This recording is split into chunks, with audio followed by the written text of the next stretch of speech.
Bonjour et bienvenue dans cette nouvelle vidéo. Et aujourd'hui, nous allons étudier quelques œuvres complémentaires pour étoffer et peaufiner ta copie sur les cahiers de doux et d'Arthur Rimbaud pour le bac de français. C'est parti. Alors tout d'abord, on va parler d'Apollinaire et plus particulièrement de ses calligrammes. Alors les calligrammes, c'est une forme de poésie qui est un peu spéciale. On a vu que Rimbaud, voilà, s'émancipait de la tradition, qu'il tordait la métrique traditionnelle pour proposer quelque chose de nouveau.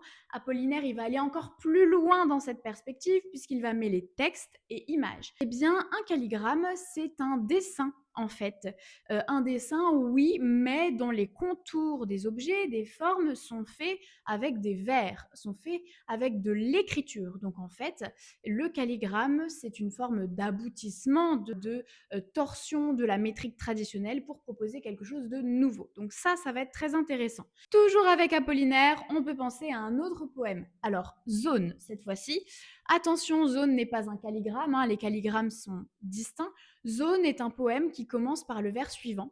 À la fin, tu es là de ce monde ancien. Qu'est-ce que ça veut dire? Ça veut dire que, eh bien, Apollinaire met en valeur dès le début, dès le vers 1, une forme de lassitude vis-à-vis de la tradition, vis-à-vis de ce qui existe déjà, et donc une volonté de faire quelque chose de nouveau, quelque chose de plus moderne, quelque chose de plus émancipé, de plus libéré des codes.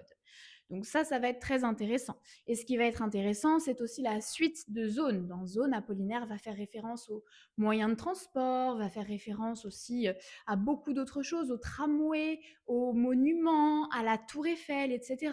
Autant d'éléments qui sont considérés comme non poétiques et qui n'auraient pas été inclus par les poètes de la tradition, eh bien, dans une poésie. Clairement pas. Donc Apollinaire, ici encore une fois, tout comme Rimbaud, va revisiter les codes. Et enfin, on peut penser à un poème de Tristan Corbière qui s'intitule Le Crapaud. Alors Le Crapaud, c'est un poème très original, on va dire principalement à deux niveaux.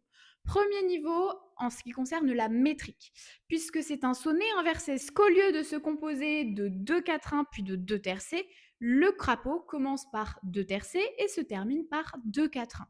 Et en plus de ça, il y a une ligne en pointillé en plein milieu. Enfin, voilà, on est vraiment face à une torsion du sonnet qui est montrée, qui est exhibée et qui est volontaire.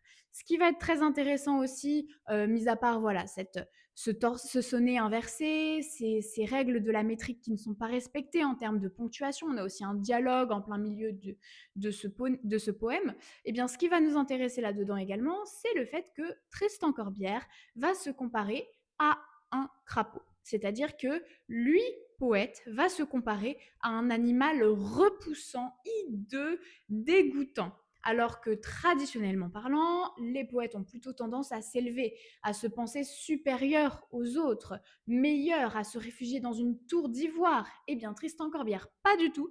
Il va dévaloriser la figure du poète en se comparant à un crapaud. Et voilà, le cours du jour est terminé. Je te dis à très bientôt dans de nouvelles vidéos.